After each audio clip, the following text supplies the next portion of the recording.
corrección política estúpida donde básicamente, no, si ustedes no recitan el socialismo cool, si ustedes no son woke, entonces son violentos, son un peligro para la democracia. Vamos, muchachos.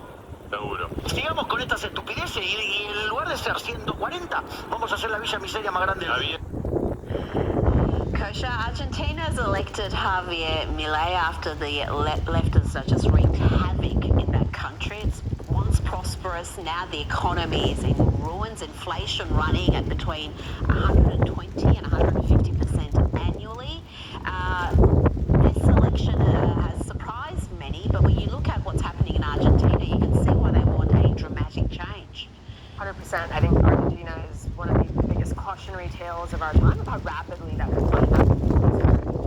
Those numbers that you cite right now, he's an unconventional candidate in many ways. He's got the hair, he posed, he says things that are beyond, He likes dress-ups. That's like dress-ups. Extraordinary footage of him. He's a bit eccentric, but the thing is, eventually...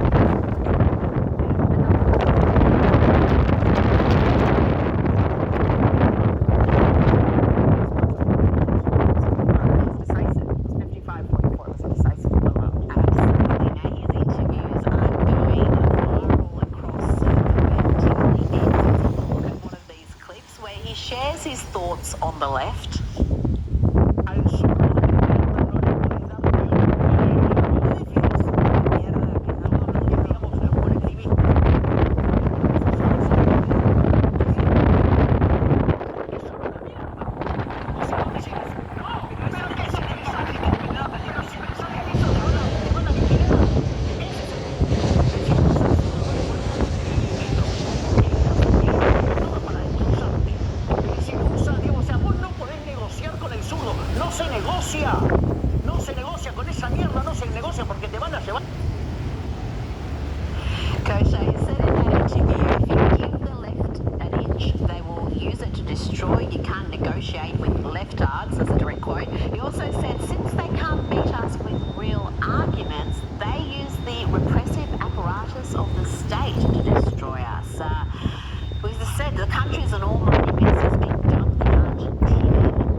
Civil service and other people's kind of instruct what his agenda is, but he's putting the kinds of dramatic things out there, at least rhetorically, such as shutting down entire ministries, shutting down entire departments of government, and that is the kind of thing it's going to take to steely spine that is worthwhile. Well, you mentioned the bureaucracy there, and if they're going to frustrate him like they did Trump, let's have a look at what he plans for that fat bureaucracy in Argentina. This video is instructive. Afuera. Ministerio de Cultura, afuera. Ministerio de Ambiente y Desarrollo Sostenible, afuera. Ministerio de las Mujeres, Género y Diversidad, afuera. He wasn't done there. There were a few other departments that were spiked also.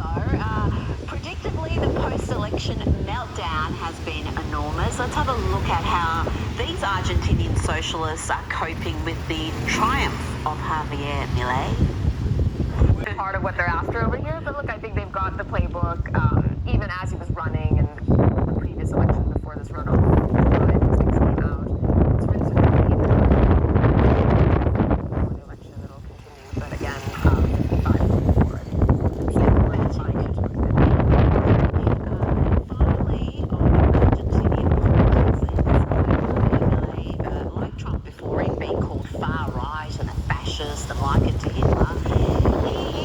Trump very much pro-Israel. Here he is just a few days before the election waving the Israeli flag, and that is a bold move in these times before an election. So yeah, we know where he stands on these issues.